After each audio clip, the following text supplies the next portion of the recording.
Okay. So we are from the Mothers Movement. So this is with regards to placing our strongest opposition with regards to the repealing of section 365 and 365A of the Penal Code, which governs criminal law. So over here, what we state is that the rights of 12 million mothers, 12 million women, and the rights of 6 million children and 5 million households cannot be touched by the legalizing of this homosexuality. It's really a gender fluid. It's a gender fluid category that chooses to have actually the LGBTQIA community now today has 80 categories. So we could not have the rights of the majority to be breached because of the requirements for a very fluid, immoral, lust, desire-based category. So this is something very crucial.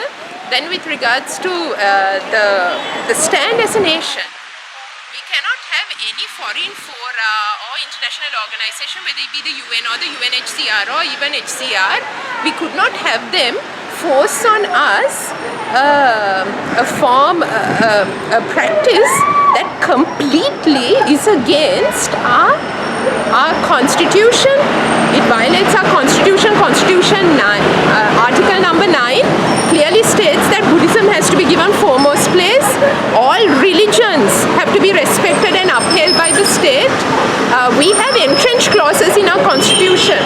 So we have clauses of 9, 10, 12, we have clauses of 14 and 27 all being breached by the repealing that has been suggested. In 2024, we had the Mahanayakas. We had the Mahanayakas make a statement to tell the president, don't do this because it's against the constitution. Then we had all the religions making a united faith declaration also saying that this cannot be allowed. With regards to this Human Rights Commission that has made this recommendation to the Ministry of Justice, their very logo has the nucleus of the family. They have the man, the father, the mother and the child. So if that is their core values, what are they doing to protect the family, which is the basis for civilizational existence? As of now, we know that there are foreign NGOs and INGOs that are trying to promote this. We could not allow our nation, our children to be castrated, to be rendered sterile, to have a depopulation of our people. We cannot have parades on the street. What they seek to remove is carnal. It says very clearly unnatural carnal practices, unnatural carnal sexual practices between a man and a woman and a woman. And in addition to that, it is acts of gross indecency. We cannot have a parading on our streets of nude parades, and we cannot have, by these recommendations that are made, we cannot have our children be educated. We can't have educational reforms and sex education to pollute the minds of the children. What is unnatural, what is lustful cannot be taught to be ordinary. It should be practiced. It is a fashion. It is a trend. No, it's not a trend. Sri Lanka cannot be forced by international precedents of another country or by a funding of an international organization. That's predatory funding. We have to protect and defend our culture, our civilizational existence and our children. And against that, today as mothers, as a matriarchal mothers, and we have here professionals, we have lawyers, we have doctors here, right? We are here to state we will not allow this erosion of morality in our country. Yes. How do you see this collide with the Article 9 with the Sasana law?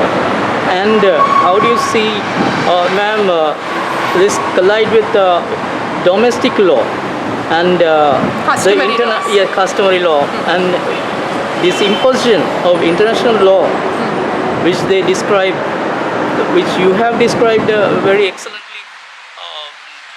So as far as we have an excellent judgment by the Supreme Court, which is the latest judgment in 2024 called the Gender Equity Bill.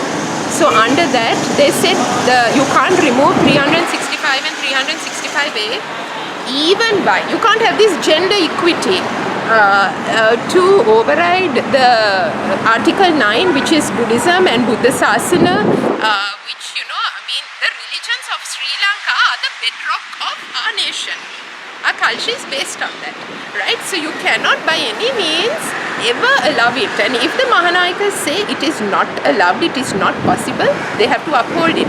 And these are entrenched clauses of our constitution which cannot be changed by a two-thirds majority in parliament, right? It requires a two-thirds majority in parliament as well as a referendum, right? So you cannot surreptitiously, because of international funding or any political mandate of a particular A party, it cannot be done in our country. And the minority, which is a matter of thousands, cannot overrun and breach the rights of millions. Do you see any geopolitical aspect in this interference, foreign influence? So if you see the UN or earlier USA, and if you see organizations like the CEDAW, these are all organizations that promoted forms of depopulation, whether it be LGBTQIA or whether it be pro-abortion. I mean, these are ways to actually demoralize and depopulate our country, which we cannot allow. Then when it comes to, there is a lot of funding by the big pharma. So there is big pharma funding as well. So a lot of the promotion by way of media, children can't be groomed by media, and also the promotions that are taking place by pharmaceutical companies and big media houses. How do you merge with the international organizations similar I didn't hear you. Do you plan to merge with get engaged with the international organizations who are fighting against this menace? There are some organizations that do fight. This is completely a homegrown, completely a Sri Lankan thing. But we definitely honor decisions that have been taken in America, decisions that have been taken in Africa, decisions that have been taken by the Arab states that have all withstood this type of immoral activity being promoted. So definitely this is getting reversed internationally. Both LGBTQIA woke agenda and the DEI is getting reversed internationally.